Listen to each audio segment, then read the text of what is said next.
All right, so let's jump into something I think a lot of you are going to feel in your bones, the M-shaped mind.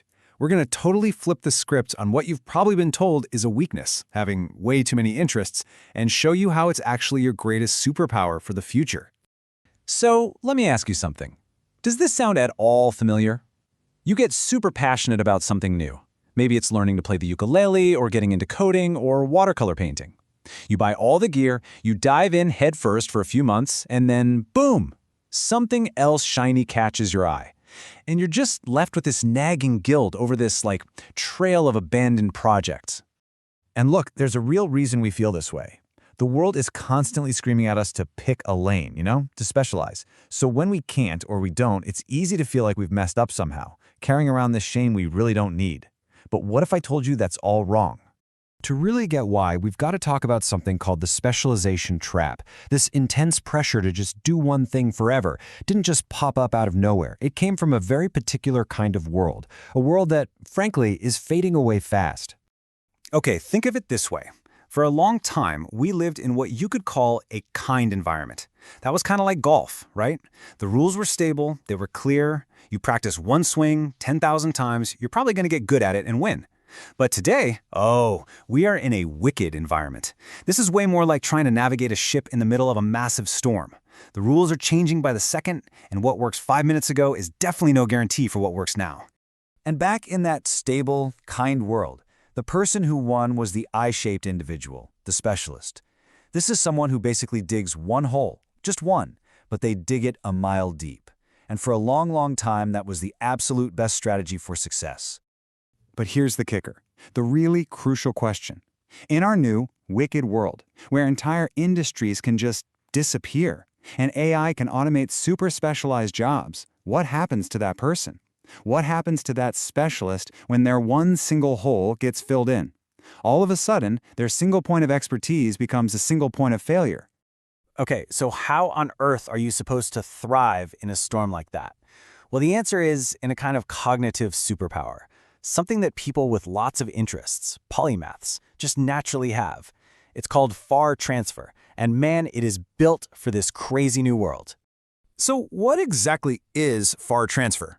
Look, it's not just about knowing a bunch of random trivia. No. It's this incredible skill of seeing a pattern or a solution in one field, let's say in biology, and then having the creative leap to apply it to solve a problem in a totally different one, like software design. That's where the magic is. Let's make this real for a second. Imagine a web developer who, in a past life, was a beekeeper.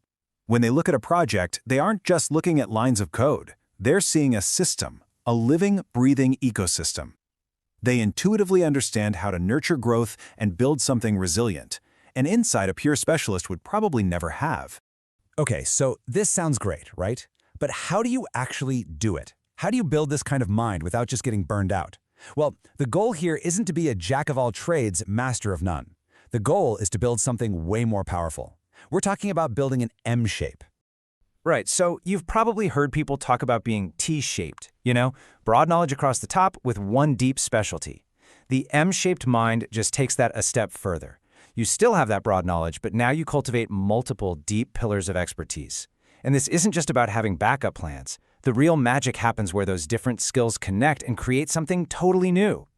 And the secret to building your M is a really cool strategy called serial mastery.